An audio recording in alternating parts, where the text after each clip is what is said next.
Hello, I'm Katelyn Halpern, owner and artistic director of SMUSH Gallery here in Jersey City, New Jersey.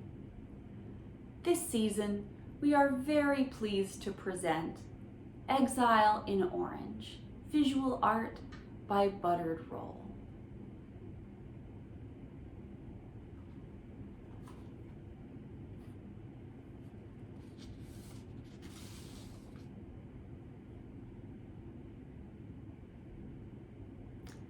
I made Mr. Roll's acquaintance in early 2018 when he was loafing around and open mic, not yet on the rise.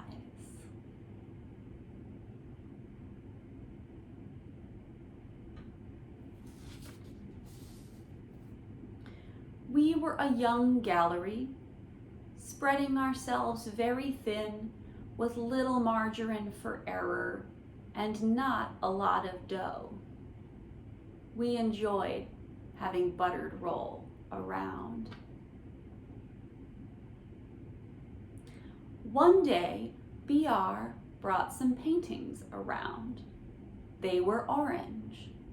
We said, "These are very interesting."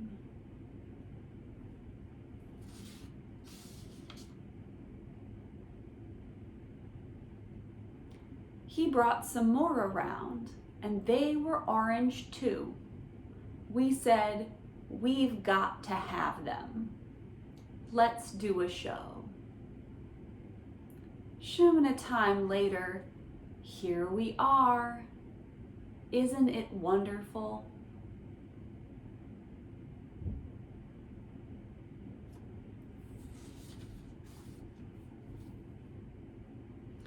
Please enjoy this interview with Mr. Roll about his work. And please see the show. It's in the gallery and on the internet. Without further ado, thank you for your interest in Exile in Orange, visual art by Buttered Roll.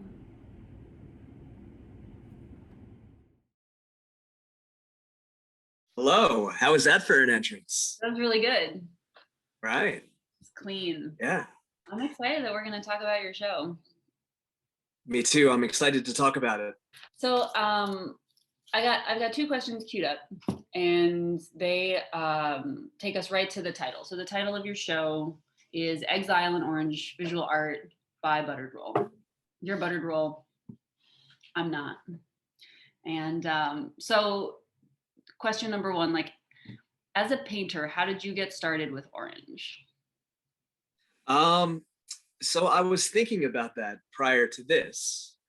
And I was trying to remember. So what I do is I actually, the entirety of the show, not the entirety of the show, that's a fabrication. Most of the show, at least the pieces that are oil on canvas, all come from pigment sticks. So it's not out of a tube. So I remember being in, and this is just one answer to that question. I can provide other answers too. I remember being in, an art supply store, which if you've never been in one, they are super expensive. So I remember being in the store, and I wanted to start working with pigment sticks for another series that I was working on. And I saw the cadmium orange, and I was like, wow, that looks super bright and super cool and super contemporary. So let me grab one of those. I have no idea what I'm going to do with it at this point in time, but I want to give it a shot. And then the palette sort of developed from there. Another thing about orange, actually another thing about black and orange, the combination of those two things is the school district that I grew up inside of, my home school district, Pennsbury School District, shout out Pennsbury. Their colors are actually black and orange too. So it's a color combination that I've been seeing for a very long time. And in that sense, it's sort of, to use a cliched term, nostalgic for me, to a point, for sure. So that's where that started. And then Orange, the more pieces that I did, the more I started to think about it. It became other things too. One of the things that I like about Orange as a color, sort of independent of this series, is that, and I do mention this in the statement as well, is that there's sort of an emotional ambiguity for me with Orange, as opposed to like a color like blue or red, even though Orange is pretty, at least in my opinion, visually close to red. There's a difference. And a color like blue sort of has like baggage for me, I guess. Whereas Orange doesn't really have that at this point in time, at least not in the same way that blue does. Like obviously like the connection with my past and like the sort of ethereal like quality of Orange that I consider as well. That's a certain type of baggage, but what I'm speaking about is more so emotional, more so like an emotional type of component. Whereas blue is a lot of different things. And there's a certain like depth to blue that's sort of, for me, in this case, does not really exist for Orange. So those are a few answers to that question. Yeah, and I appreciate the distinction that you're making between like it's not historically ambiguous because of the nostalgia that you talk about, but the separating like the history from the emotion, like that Yeah. nuance, like I hear you on that. And I also, you talked about like the depth of blue and that you don't have that with Orange. And from a kind of like I don't want to say like I'm an outside eye because I've seen a lot of this work and worked with you pretty intensively with a lot of it. So I'm not like a total outside eye, but I think that this show, at least for me, like really helps uncover the depths that are inside of Orange in a way that I had just never really thought of before. For sure. Yeah. It's used, I mean, the color itself. So I started just sort of trying to eyeball and keep in mind, the way that the color is used in a practical sense, like in, the real world. And one thing that, I don't remember who had said it, but it was during one of our work shares that someone said something that had not occurred to me. And this is it was a few months ago, but this is still a solid 2+ years after I had been working on the color. And they said that Orange for them meant warning, which I had never considered before. But after I heard that person say that, that is like the only thing that I saw was warning everywhere, which was interesting for me, and I had not created that association before, but I think it's significant.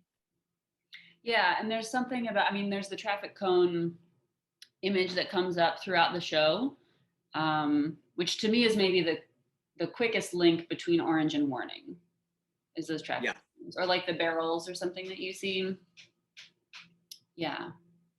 I feel like there's more we could talk about with Orange, but I want to ask about the other major word in the title, which is exile. So, the question I have written is, how does a sense of exile inform your work? But any kind of like, anything you want to share about exile in general would, I think, really help people like sink in. Sure. So yeah, the concept in general, it does have specific applications to my own personal life, but I feel like it's applicable to just about everyone. I feel like another sort of emotion or word that is shared or has some common ground with the term exile is disillusion. And I feel like, there's plenty of reasons for just about everyone to be disillusioned these days. Yeah, we could have an entire separate interview just on that term too. But more specifically related to the show, so Exile, I do like where to start.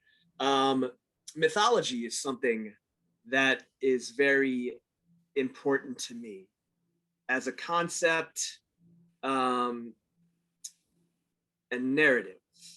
Narrative is also very important to me as well.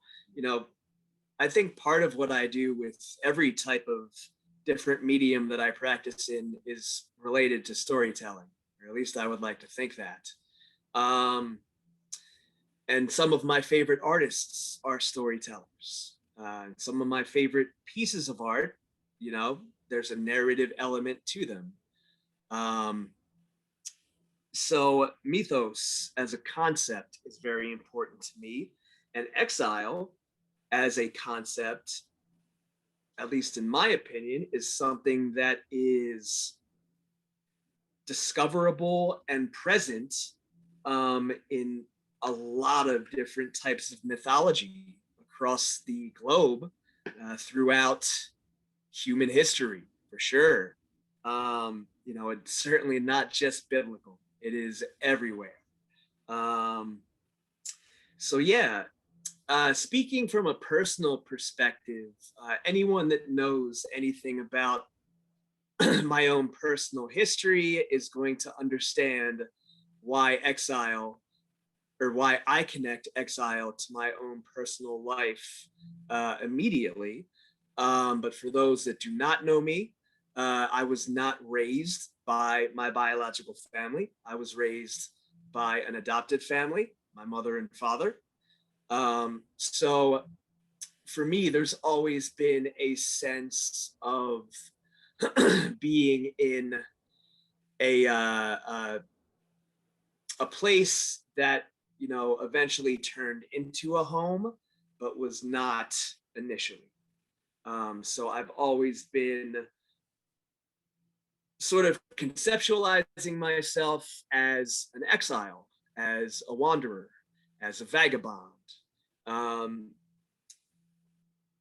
Interesting side note, for whatever reason, I felt compelled to do the whole fraternity thing when I was in graduate school. And I don't even remember what the technical term is for this word, but when you cross over, you are assigned a different name in Greek life or whatever. So my name was Vagabundo. Shout out all my friends in Texas.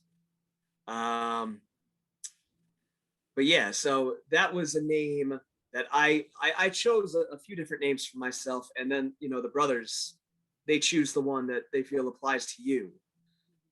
So that was the one that they chose, which I happened to be in agreement with as well, because I was the only person really pretty much in that entire chapter that was not either from Texas or Florida. So and they knew the whole story, and where I came from, and exactly what my roots were or whatever as well. So yeah, and it's sort of always, the role of the vagabond, the role of the exile has sort of always been something that I've felt comfortable in, for sure. Yeah. So, but again, this is not just something that's specific to me. This is something that I feel like applies to humankind, pretty much every one of us, for sure. Yeah, so this makes me think of kind of a fresh question, I guess, which is, to what extent, like on a scale of 1 to 10, how autobiographical is Exile in Orange? Because I don't think it's a 0. I don't think it's a 10. Yeah. Maybe it's like a 7 or a 6. Uh-huh. It is very autobiographical in the fact that some of the characters that are in the show are also in a state of exile. So yeah, it is autobiographical in that sense, and really in a sense that regardless of what the appearance of the character is in the show, they're sort of all meant to be loose amalgamations of myself, really, in Yeah. different, in sort of different positions, I guess. Yeah, so there are three that really stand out to me, and I feel a little, I know that there are more than three, but like the three big ones in my reading of the show are the Minotaur, a Don Quixote character, and then a character that I've heard you refer to as Payasol. And I'd love for you to talk a little bit about them. I think I kind of delivered them in a kind of chronological order from like oldest to like most contemporary up to your invention. But yeah, like who are they? What do they have to do with you? What do they represent?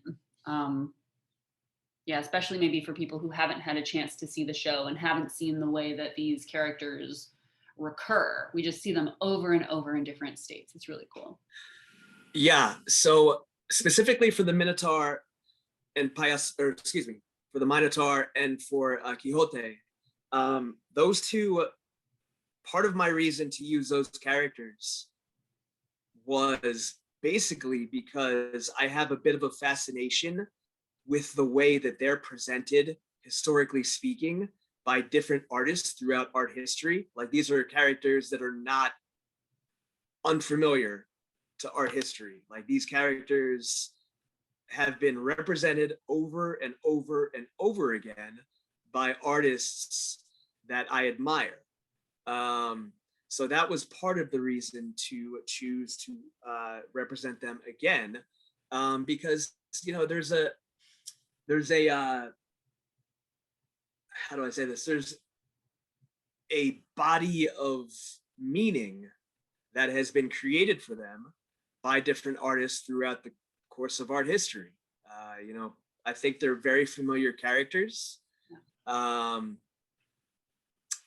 no point do I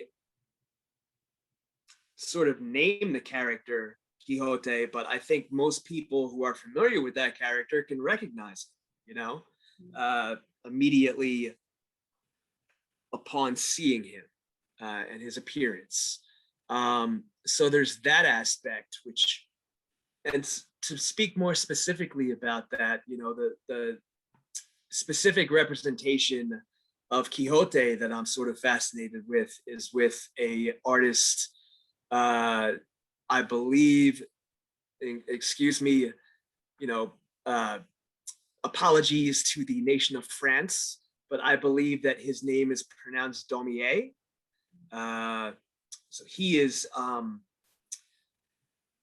French artist who did an extensive series of paintings of Don Quixote, and a lot of them are very different. From one another? Yes. Yes. There's a great variety within that series, and he did that over a very long span of time too. I believe this is a character that was in his art or his oeuvre from basically the start of his career until he passed. So he's the artist that I think of when I think of the Quixote, and then Picasso is the artist that I think of when I think of the Minotaur. And Picasso also really anthropomorphizes the Minotaur character as well, as I do too.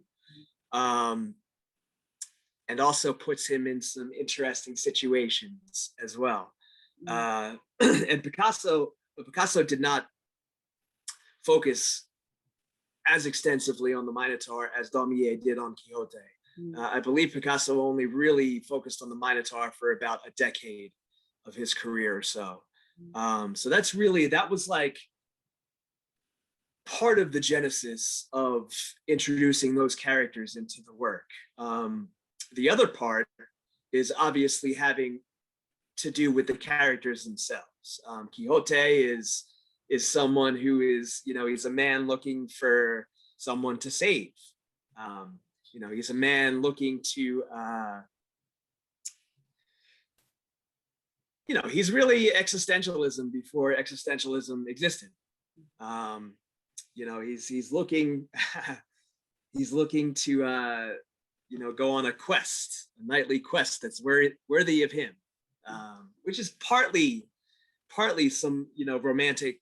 It's part of some romantic ideas that I have. Certainly not the whole idea, but part of it for sure.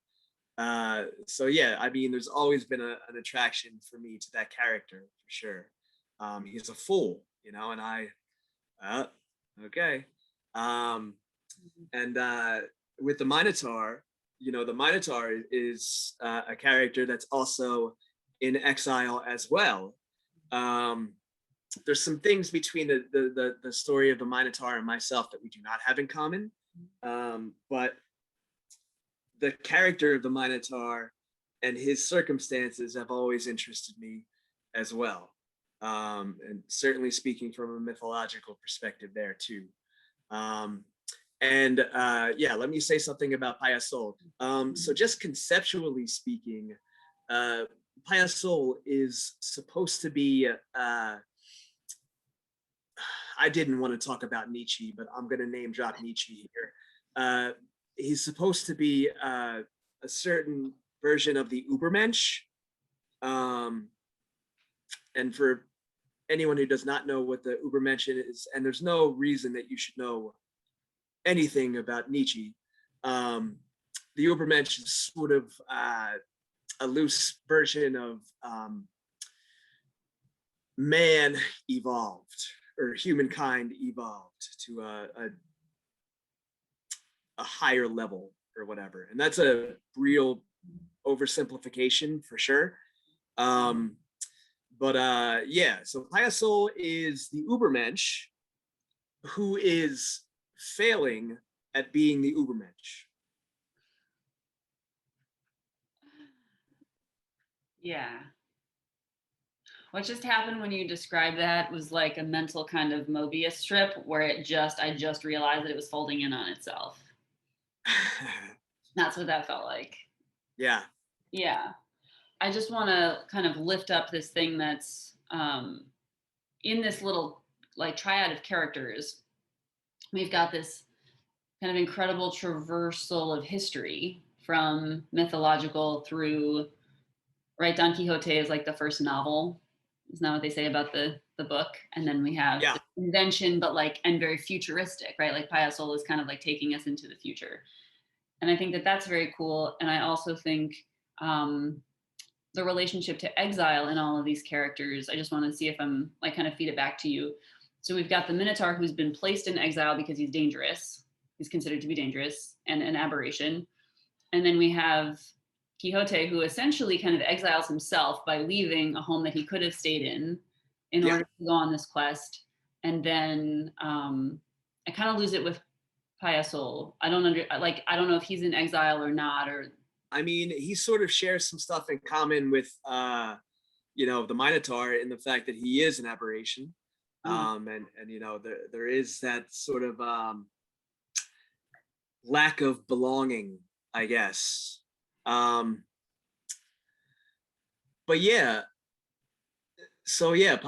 is someone, he's a character who people consider him in one way, but he's not living up to that role at all. Mm-hmm. And there's sort of that cognitive dissonance there for me, for sure, which I think can also be related to exile, just the lack of being in a territory that is familiar and for you specifically. Right, like the exile with the first two is a little more kind of literal, geographic, and with Piasol, it's maybe a little more existential. Yeah, maybe. Yeah, okay. That's cool. I want to ask about something that's not a character in the same way that these three are, but something else that's like a very consistent feature of the work in the show, and that's the technology. And this kind of, I'm going to put a couple things together. So there's like technology, and by that I mean we've got like iPads, phones, headphones, like very contemporary devices, and we've got a lot of surveillance equipment like drones and like CCTV cameras. So we've got those elements of technology and surveillance, and then we also have this kind of interweaving of urban environments, and sometimes those things overlap and sometimes they don't. It's like very interesting because you've got those things weaving in with mythological characters from, I don't know what, 1500s, 1599 is like the, is that kind of where Don Quixote is coming from? So you've got Yep. um this interaction, and also mythic time scales. Like we're even, there's stuff that goes back farther than that, which I think we'll get to in a second. And yet you've united all of these inside of the color palette and just the world of the show, the simple assertion that like all of these things belong to the same idea, but otherwise they have a lot of divergence. And I wonder if you could talk to us about like how those things come into play, or why you want to pull them together, or why you have pulled them together in the way that you have. Sure. Um, yeah, I mean, I think I've a common theme in pretty much everything I do, writing, performing, and this is not done accidentally. Um, but yeah, I like putting things together that don't necessarily exist together in the real world. I like creating cognitive dissonance. It's probably something I rely a bit too heavily on, but I still like doing it, and I will probably continue to do that. So yeah, in terms of the CCTV cameras, the drones, existing also with mythological characters is, to me, that's a sort of cognitive dissonance that exists. But it does seem, if I can push you a little bit, like it does seem to have, you're not doing it for no reason. Like I don't really buy that cognitive dissonance is like the last stop on the train. Like maybe that's a station we pass through, but like it's for something. Yeah, for sure. Just speaking specifically about the technology that I do use, Mhm. or that I do represent in the artwork, it's something that's pervasive for me. It's something that I have a problem with. I'm always on my phone and stuff like that, and I'm really trying to work on that. Fingers crossed. Um, and it's not something that is very. It's not my native land either. It's something that I find very foreign, but I still use it all the time. Um, in terms, so that was about the phone, more so about the surveillance technology. This is something that I find to be absolutely terrifying, and it's a political thing. I don't want to expound on that too much, but in terms of living in 2021 in this country, the security state, hi NSA, the security state is something that I find to be absolutely terrifying, for a number of different reasons. And it's something that I also hyper focus on. So I feel myself when I'm out in public, even when I'm home, constantly thinking about it, or maybe not constantly thinking about it, but it always finds itself or finds a way into my brain, and the interior monologue, and it's something that I tend to be hyper conscious about, for sure. So I wanted to represent it because it is concerning to me and scary. And like I said, the characters are all loose amalgamations of myself, and they have to deal. I'm going to put them through the same thing, the same stuff that I deal with, I guess, too.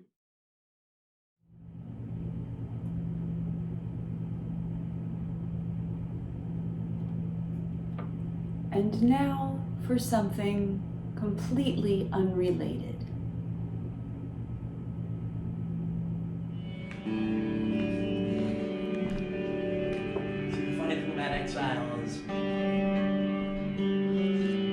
we kind of think about it as something a little unpleasant most of the time. We see ourselves separated from everyone else, and we think that that's just a bad thing. And what that does, man, is it stops us from seeing the good side of it. We're kind of a misanthropic lot. We want to stay inside for good on some days. And we should reward that, but not to the point where it keeps us from doing a God-blessed thing. I think that's right, don't you, Jason? Because everybody knows.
I think we're tipping over into like this question about what is the story, right? Because people, they come into the gallery, they see these, 27 or so works.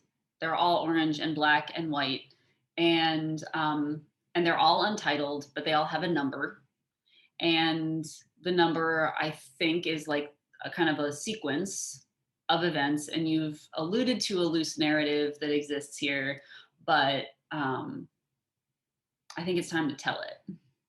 The primary idea of this entire story is that as a human being, I'm not confident or comfortable with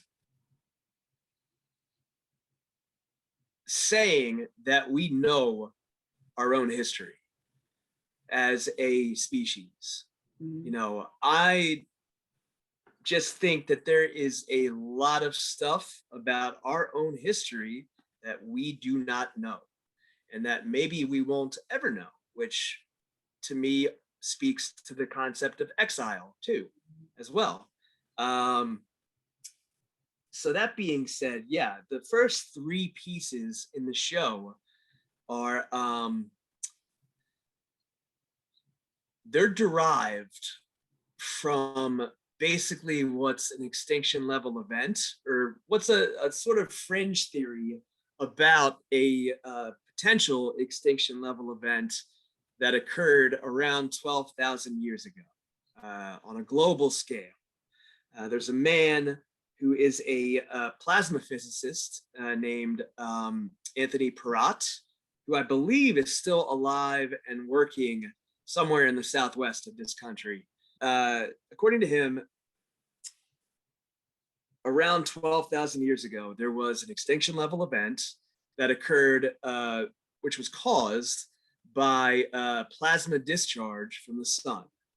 So solar activity. So on top of that, he believes that a historical record that is observable worldwide was created.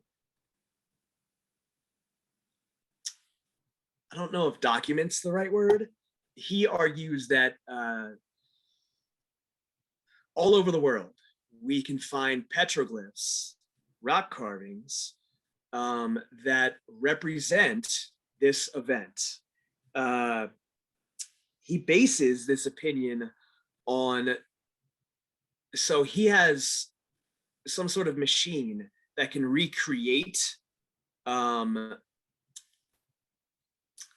shapes. And there's evidently like, and this is where it gets really fuzzy for me, there's evidently shapes that are common with plasma discharge.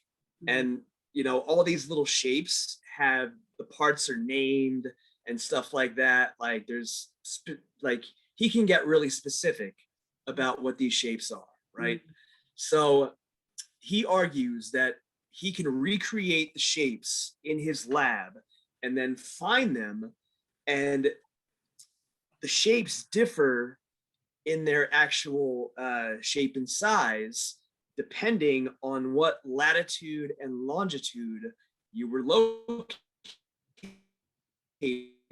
at when this event happened. So he argues that he finds the shapes at a certain latitude and longitude, and those shapes are in accordance with the ones he creates in the lab for that event. So basically people observed so the shape talking about would have appeared in the sky immediately prior to this event occurring, right? Which, you know, the event would have preceded basically the incineration of the Earth's surface, the flash boiling of massive amounts of ice, which was mostly in the northern hemisphere at that point in time and flooded south. Also mythological elements there for sure. Floods. Yes. Yeah. And would have altered the face of the earth in a very short amount of time. So yeah, this, for reasons that might at this point in time be observable, this to me is very fascinating. And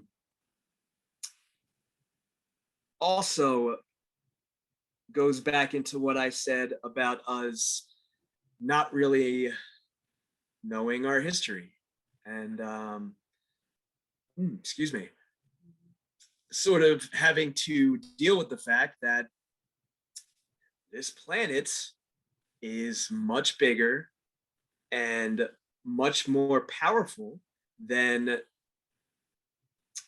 we give it credit for a lot of times, I think. And of course, something like global warming and climate change is a huge concern. But at the end of the day, I think that, you know, the primary victims of global warming and climate change are probably going to be us, and the planet will probably survive. On top of that, it comes as no surprise to me that this planet can reshape itself, and in the course of that, completely eradicate civilizations. And sort of not only eradicate the civilization, but eradicate all traces of the civilization as well. So the fossil record is always going to be incomplete. And, you know, as a general statement, maybe human beings are all in a state of exile permanently because it might be impossible for us to really know the extent of our history.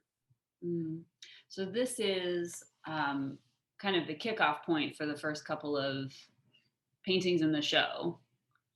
And at this point, we have no Minotaurs. We have, I think, no Don Quixote. Like, none of these characters have entered the scene. But do you want to take us through kind of where the story goes from there? Sure. So yeah, in the first piece, it's basically just a recreation of, you know, a man with his back towards the audience, staring up and looking into the sky at a humanoid figure that he is extremely unaware of is going to basically result in his incineration in the very near future. So he is watching this figure, and unbeknownst to him, he is about to pass into the next existence, in most likely a very painful way. So yeah, and it's, you know, part of that fascination with creating something like that for me is like, if I were to see something like that in the sky too, without knowing what I know, I would think, oh shit, that's like a god or something like that, you know? The second one is a representation of one of the petroglyphs. I copied it directly from historical record. It's directly from a picture of a petroglyph that I want to say appears somewhere in Arizona. It's a figure that's humanoid as well. You know, it looks like it has 2 arms and 2 legs and a torso. And its head is what looks like a duck. This figure appears in basically outer space, sort of just floating there. And then these 2 pieces are also part of a triptych. And the centerpiece is basically an image of what's called a cairn. That's CAIRN. I guess you could call it an architectural type of thing that is basically just a pile of rocks that has appeared in many different land masses all across human history too. On the top of this particular cairn is also an image of a petroglyph, also copied basically directly from an existent petroglyph. And this cairn, appears in a starscape as well. So yeah, these first three pieces are more so what could be, I guess, direct historical records of this event. And yeah, again, like you said, this is the starting point for the series. And from there, we go in all types of different directions. The three characters start appearing, and also figures that, loosely represent myself directly also appear as well. And they start, the three characters, Payasol, the Minotaur, and the Quixote, start to interact with myself as well. Especially the Minotaur. The Minotaur has the most interactions with myself. In fact, in one of the paintings, he is actually about to kill me. The representations of me in the work are the artist in exile. And the Minotaur is basically an envoy from the homeland of the artist, who acts in different roles throughout the series. In that one particular painting, he is trying to kill me for reasons that are unknown. But yeah, he also acts in a capacity where he is helping, and maybe sort of trying to show the artist the way home. And there's scenes and images where the Minotaur himself is lost, and sort of not understanding where he is, and maybe sad because he has also sort of lost his way home as well. Yeah. We're almost out of time, but there's one other question that I want to make sure that we get to, just as a way to kind of like round this out. So in the artist statement, well, before we get to that, I want to like say my little thing, which is that this is just an incredible body of work. And I think from knowing you and talking to you, I've had the privilege of seeing that some of the stuff that is under the visible expression, which is the show itself. But I hope what's coming through for other people as strongly as it's coming through for me is the extent to which you are a student of history and art, and just that everything is there for, I don't want to say a reason, but just like everything is there for like many, many reasons. And that there is a depth that is just so palpable. And I think when you walk into the show, there's this feeling of kind of like it's like something comes at you.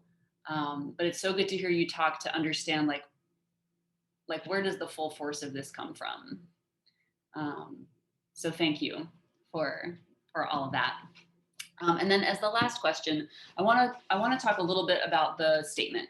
So, which is very beautifully written. The artist statement is a work unto itself, and we didn't take time to talk about your kind of your home discipline of being a poet and a performer. You mentioned it a little bit, but you're a wonderful writer, and that comes through in the artist statement. And in it, you talk about authenticity almost as an antidote to exile.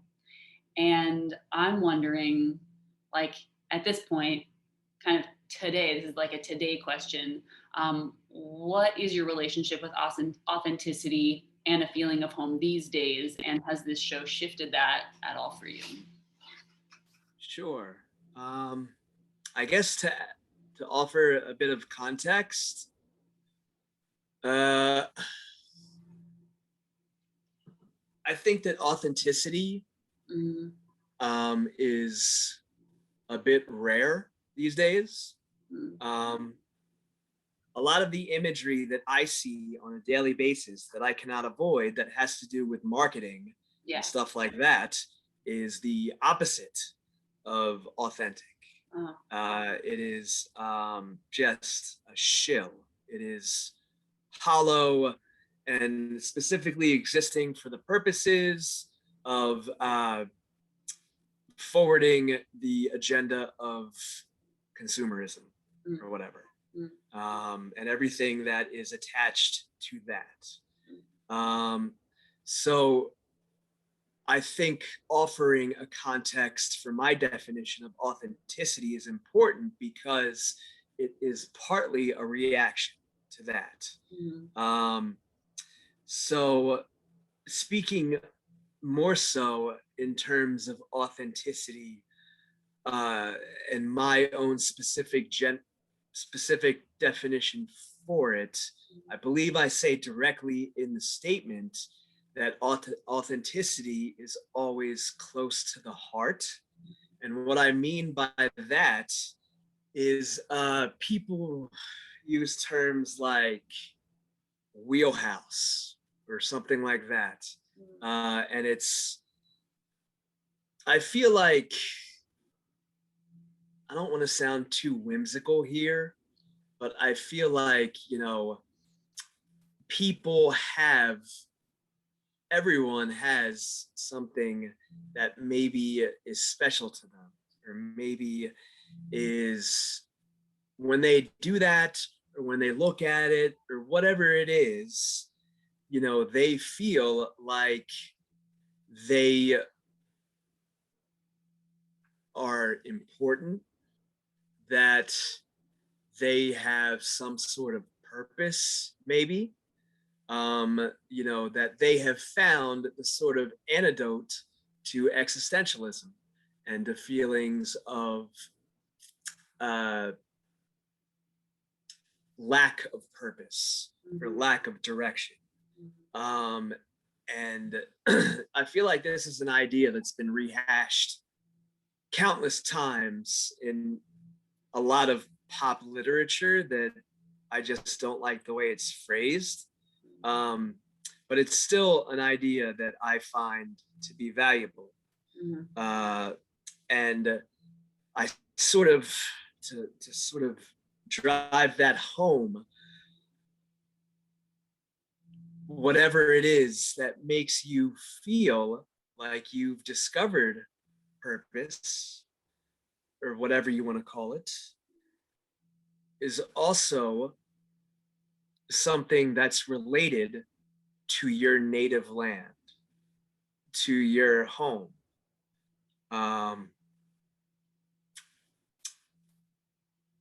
And that's, everything I do artistically is a quest. It's me looking for the answers, looking for whatever it is. It's a quest, it's a search. I'm a student, like you said. So my drive to look for authenticity everywhere is something that it's me turning inward, really, and asking questions of myself and trying to find my way back home.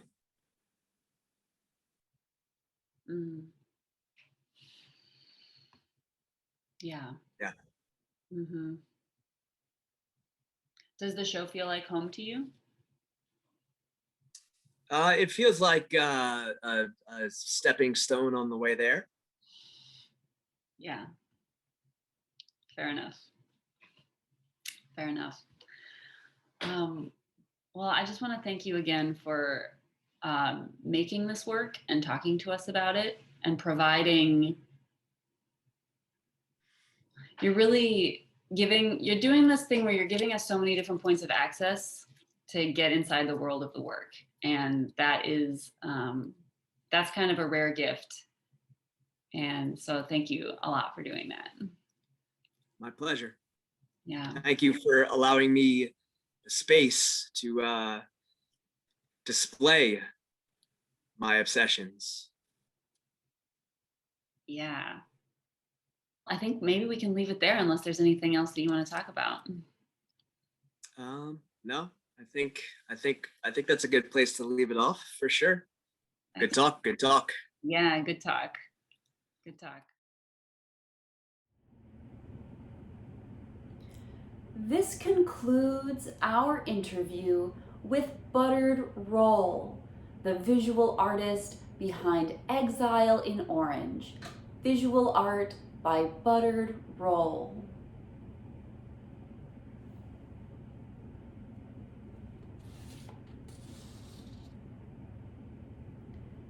Thank you for your time and attention.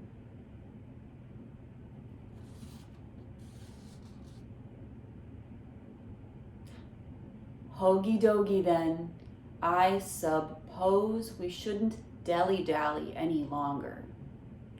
From all of us here at SMUSH Gallery in Jersey City, New Jersey, be well and good day, good night. And buy art, please.